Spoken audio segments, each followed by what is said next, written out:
दोस्तों नमस्कार। कुछ समय पहले यह खबर खूब जोर पकड़ी थी जब रूस ने भारत से कहा था कि हम तेल के बदले भारतीय रुपए की जगह चीनी करेंसी एक्सेप्ट करेंगे। उस समय देश में खूब हल्ला मचाया गया कि सरकार तो कह रही थी कि हम रुपए को बढ़ावा देंगे, उसे मजबूत कर रहे हैं, लेकिन रूस जो हमारा मित्र देश है वो रुपए को स्वीकार तक नहीं कर रहा है, इसे लेने को तैयार नहीं है। सरकार विरोधी तो यहाँ तक कहने लगे थे कि रुपए को डॉलर वाला काम नहीं करवाया जा सकता, डॉलर और युआन का मुकाबला रुपए से नहीं होगा। लेकिन अब जो हुआ है उसने इन आलोचकों के मुंह पर जोरदार तमाचा जड़ दिया है। दरअसल कुछ महीनों पहले रूस ने कहा था कि हम कच्चे तेल की पेमेंट के बदले भारतीय रुपया नहीं लेंगे बल्कि हमें चीनी मुद्रा युआन चाहिए। अब वही रूस भारतीय रुपए की मांग कर रहा है और कह रहा है हमें चीनी मुद्रा की बिल्कुल भी जरूरत नहीं है, आप हमसे और ज्यादा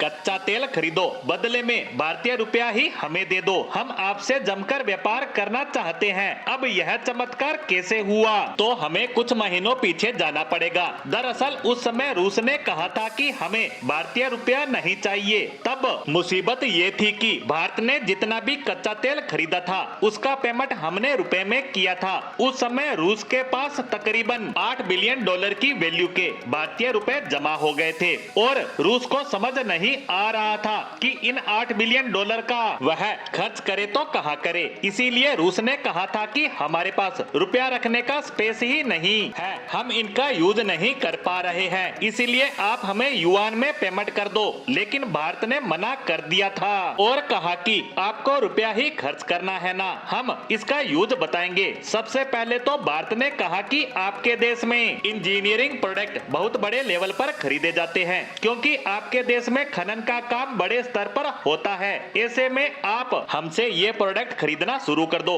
इसका परिणाम ये रहा कि भारत के इंजीनियरिंग एक्सपोर्ट रूस को तेजी से बढ़ने लगे क्योंकि रूस भारतीय रुपए का इस्तेमाल इन्हें खरीदने में करने लगा। इसके अलावा भारत में सरकार के डेवलपमेंट के अलग अलग प्रोजेक्ट चल रहे हैं, वहीं हमारी बहुत सी कंपनियां तेजी से ग्रोथ कर रही हैं। तो भारत ने कहा कि आप इन प्रोजेक्ट और कंपनियों में पैसा लगाओ जिससे आपको फायदा होगा, यानी कुछ सालों बाद आपका यह पैसा काफी बढ़ जाएगा जिससे आपको होगा मोटा मुनाफा। और भारत के इस आइडिया का नतीजा ये निकला कि आज रूस के पास एक भी भारतीय रुपया नहीं बचा, इनके सारे रुपए खर्च हो गए हैं और ये कह रहे हैं कि आपने हमें इतने शानदार तरीके बतलाए कि हमारी कई समस्याएं ही दूर हो गई है। जैसे हमें पश्चिमी देशों से महंगे इंजीनियरिंग प्रोडक्ट खरीदने पड़ते थे लेकिन अब वह आपसे काफी सस्ते मिल रहे हैं, साथ ही दोनों देशों का व्यापार भी तेजी से बढ़ रहा है। इसके साथ साथ हमारा भारत में किया गया इन्वेस्टमेंट भी अच्छी स्थिति में है। वहीं बात करें भारत की तो रूस को इंजीनियरिंग प्रोडक्ट बेचकर भारत मोटा मुनाफा तो कमा ही रहा है, साथ ही हमारा एक्सपोर्ट भी लगातार बढ़ रहा है। वहीं बात करें अंतर्राष्ट्रीय मार्केट की तो